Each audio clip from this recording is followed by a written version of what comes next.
ये पचड़वाली माता जी का जगदम्बा आदिशक्ति का 10वां दरबार। 9 माताओं ने मिलकर के एक दरबार बनाया जो माता मातुई सेवा दरबार पचड़वा के नाम से आप भगत जन जानते हैं। इस माता मातुई सेवा दरबार में भक्त के कल्याण हेतु अनेकों प्रकार के मार्गों के माध्यम से जगदम्बा महामाया भक्त का कल्याण उद्धार करती हैं। आज के लगभग 40-45 वर्षों के पूर्व जगदम्बा महामाया लेहड़ा वाली माता जी ने मेरे मानव शरीर को साधा। इसके उपरांत जगदम्बा के विभिन्न रूप स्वरूप लेहड़ा वाली माता, मैहर वाली माता, वैष्णो माता, काली माता, विंध्यवासिनी, इस प्रकार से 9 रूप की 9 प्रकार की शक्तियां यानी माता की 9 शक्तियां स्वयं आकर के विराजमान हुई, स्थापित हुई। इसके तत्पश्चात जगदम्बा ने महामाया आदिशक्ति ने पराशक्ति ने 10वां दरबार बनाया जो महामाया पचड़वाली माता जी के नाम से विख्यात हुआ। सचमुच में पहले मुझे भी अभिहित नहीं होता था कि माता जी का 10वां दरबार कैसे है। स्पष्ट हो गया। हर तरफ से भटक करके ठोकर खाकर जब मनैया उस द्वार पर पहुंचता है, अपने जीवन के पथ पर अनेकों संकटों मुश्किलों को झेलते हुए, थक हारते हुए अगर 10वें द्वार तक पहुंचता है, सचमुच में त्याग तपस्या जो सचमुच में किसी न किसी प्रकार से जगदम्बा की महामाया की चरण की भक्ति किया होता है, त्याग होता, तपस्या होता, भक्ति होता, धैर्य होता, विश्वास होता, वही इस द्वार में प्रवेश कर पाता। आज मुझे यह विदित हुआ आप भक्तजन 10 साल से 12 साल से 15 साल से 18 साल से दरबार में लगे हैं। आप क्यों लगे हैं? क्या कारण है? किस लिए लगे हैं? आपका मन क्यों दरबार में लगा रहता है? मेरे वचनों से या फिर दरबार की बातों विचारों से आपको क्यों सुख मिलता, क्यों आनंद मिलता है? आप 10वें द्वार के यानी उस द्वार पर खड़े हैं, उस चौखट पर खड़े हैं।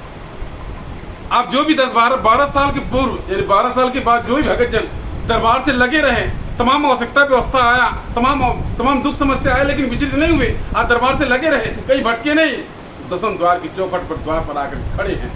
अब आप भगत जी से भटकी नहीं, आप परेशान नहीं हुई, भटकिए नहीं। दुख हो जाए, सुख हो जाए, जीवन हो जाए, मरण हो जाए, कुछ भी हो जाए, आज इतने झेलने के बाद में 10वें द्वार की चौखट पर खड़े हैं जो जगदम्बा महामाया है। साक्षात जगदम्बा महामाया आप भक्तों को तारने के लिए, कल्याण के लिए, मुक्ति के लिए, मोक्ष के लिए, सद्बुद्धि के लिए हर स्तर से जगदम्बा महामाया आप भक्तों की कृपा प्रदान करने के लिए तैयार हैं। आप भक्त की ओर निस्वार्थ रूप से भक्ति भाव करने की आवश्यकता है। महामाया जगदम्बा कहा जाता है पारो माता, यानी 9 माताओं की दुलारी कहिए, 9 माताओं की यानी देवी, 9 माताओं की कन्या कहिए या फिर 9 माताओं की जननी कहिए, जो कुछ भी कहिए, जगत जननी जगदम्बा महामाया पारो माता आज जिसके नाम से दरबार में आहुति होती है, जिसके नाम से आप अपने जयकारे लगाते हैं, आज माता जी का 10वां दरबार है।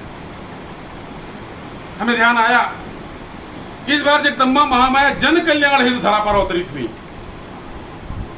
इसके पहले भगत जब ज्ञान ध्यान लेकर के आते थे, तमाम ज्ञान ध्यान के माध्यम से आधा उसकी समस्याओं का समाधान करने का प्रयत्न किया जाता था, सत्संगों के माध्यम से, आप भक्तों के सत्संगों के माध्यम से।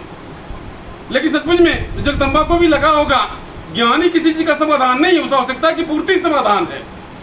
बाद में क्या होता आप जानिए, आपको क्या जाने। आप गाड़ी मोटर मांगते हैं, अगर माता जी नहीं देना चाहती हैं, आपको मन में आता है कि माता जी उनको नहीं दिया, आपका क्या होता आप जानिए, आपसे मतलब नहीं। आप जिस चीज को मांगते हैं, रट लगाते हैं, आपकी आवश्यकता है, आप चाहते हैं, अगर आपके चाह में माता जी चाह मिला दे, माता जी स्वयं चाह लें, समझो जो बहुत अच्छा नहीं होगा। इसलिए जगदम्बा जो अपनी चाह से किसी को जो चीज प्रदान करेंगी वो अपनी इच्छा से प्रदान करेंगी, वो शुभ और कल्याणकारी होगा, उसी से आपका जीवन जो भी अच्छा होगा, व्यवस्था ठीक होगा।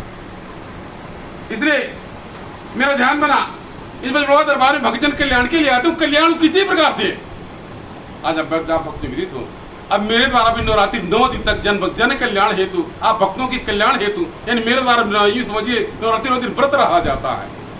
पहले कोई आवश्यकता नहीं पड़ता था, मुझे कोई जरूरत ना, कोई आवश्यकता नहीं था। अब आप भक्तों के चेहरों को देख करके, यानी मेरे मानव शरीर से मुझे यही लगता है, अगर कोई भक्त किसी आवश्यकता को लेकर के आया, झोली को फैलाया, अगर उसके भक्ति में, भाव में भी साथ में कोई कमी हो, अगर मेरे शरीर के अंदर कुछ भाव भक्ति, अगर श्रद्धा भाव है, थोड़ा जगदम्बा डाल के उसे मनोकामना की पूर्ति कर ले, ऐसा मेरा ध्यान बनता है। किसी कारण से मेरे द्वारा बारंबार देखा जाता है भक्तजन की कामना को लेकर के आया, आज आप भक्तों पर दया कृपा है और आज आप भक्तजन दरबार से लगे हैं, आपको दुखवा सुखवा सब कुछ माता जी का, जो कुछ भी जगदम्बा का, महामाया का, अब इतना समय उस जगदम्बा के पास भी नहीं है, मेरे मानव शहरी के पास भी नहीं और आपके पास भी नहीं है। इसलिए नहीं है, वो समय बीत गया। वह जो समय था, मेरे द्वारा कथा सुनाया गया था कि किस प्रकार जगदम्बा महामाया पर अवतरित होकर के और चारों तरफ विचरण कर रही थी। उन्हें कोई जानता पहचानता नहीं था, उनका लोग उपहास करते थे। और जगदम्बा महामाया स्वर्गलोक को जाने लगी, तब जाकर तमाम लोग नर नारी उनकी प्रतीक्षा करने लगे, आराधना मिलती प्रार्थना करने लगे। उनसे भूल हो गई, त्रुटि हो गई, गलती हो गई। उसी प्रकार से वो समय व्यतीत हो गया, वो समय व्यतीत हो गया। अब जो भगत लगे, इस दरबार से लगे, जुड़े, लगे, वो चरण शरण के भागीदार हों, सब उनकी मुक्त मुक्ति मोक्ष और कल्याण के भागीदार हों। सद्बुद्धि आए, सद्ज्ञान रहे, उनके कुल परिवार में, कुल खानदान में सद्बुद्धि रहे, ताकि बाल गोपाल कुछ अच्छा करें, उसमें आपका भी नाम रोशन हो और आपका दया कृपा हो। मैं कहने का तात्पर्य था, सब समाज के कल्याण के लिए पचमढ़ी दरबार में जगदम्बा ने दरबार लगाया। आज इतने दिनों के बाद में जगदम्बा महामाया को इच्छा और आदेश हुए। अब किसी प्रकार से किसी कोई रोग दोष है, आज जगदम्बा महामाया का यह वचन है, किसी प्रकार से किसी कोई रोग दोष, कोई भूत प्यार जादू टोना, किसी प्रकार से किसी को भटकने की आवश्यकता नहीं है। सिर्फ जगदम्बा महामाया की तरफ कहा जाता, भूत प्रेत जादू टोना और टुटकाओं या फिर दैत्य दानव, देवी देवता, जीव जंतु, पशु पक्षी, नर नारी, किन्नर गंधर्व, सबको जगदम्बा के द्वारा शरण प्रदान किया जाता है। इस प्रकार सबको शरण प्रदान किया जाएगा।